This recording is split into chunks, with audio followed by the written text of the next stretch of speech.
السلام علیکم ورحمۃ اللہ وبرکاتہ۔ امید ہے کہ آپ سب خیریت سے ہوں گے۔ آج میں کلاس کرنے گیا۔ کلاس کلیہ شریعہ میں تھی۔ کلاس پہنچ کر بیگ سے کتاب نکالا اور کتاب نکال کر کرسی پر بیٹھ گیا۔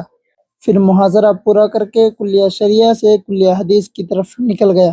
ایک ایک کر کے طلبہ اپنے قاعد سے نکل رہے تھے اور میں بھی ان کے پیچھے چل دیا تاکہ میں وقت پر کلیہ حدیث میں پہنچ سکوں۔ میں اپنے ساتھیوں کے ہمراہ گیٹ تک پہنچا۔ کلیہ شریعہ سے باہر آنے کے بعد میں صورت کا سامنا کرتے ہوئے کلیہ حدیث کی طرف روانہ ہو رہا تھا اور ساتھ میں میرے ساتھی موجود تھے۔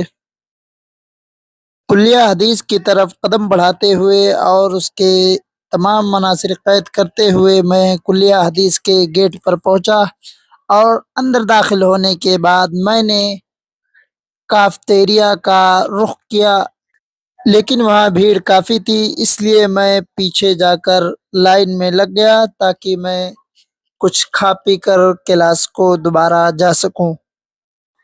ناشتہ کرنے کے بعد میں دوبارہ کلاس کی طرف روانہ ہوا، سیڑھیوں سے چڑھتے ہوئے دور عرضی سے فرسٹ فلور کا رخ کیا تاکہ قاع تک پہنچ سکوں، اور قاع میں پہنچنے کے بعد دیکھتا ہوں تو طلبہ ابھی آئے نہیں تھے۔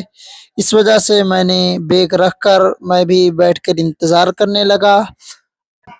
پچھلے ہفتے کے جو اسباق تھے انہیں کھول کر بیٹھ گیا اور کیا دیکھتا ہوں کہ دکتور نے پہلے ہی کتابیں طلبہ کے ذریعے قاع میں بھجوا دی ہیں۔ دکتور ایک ایک کر کے حدیثوں کا تذکرہ کریں گے اور اس کو طلبہ پر پیش کریں گے، اور طلبہ اس حدیث کی تخریج کریں گے، اس کے راویوں اور اس کی حدیث کے بارے میں چھان بین کریں گے، اور پانے کے بعد دکتور کے حوالے کر کے قاع سے نکل جائیں گے۔ اور آج یہ کچھ کتابیں تھیں جس کی تخریج کی گئی۔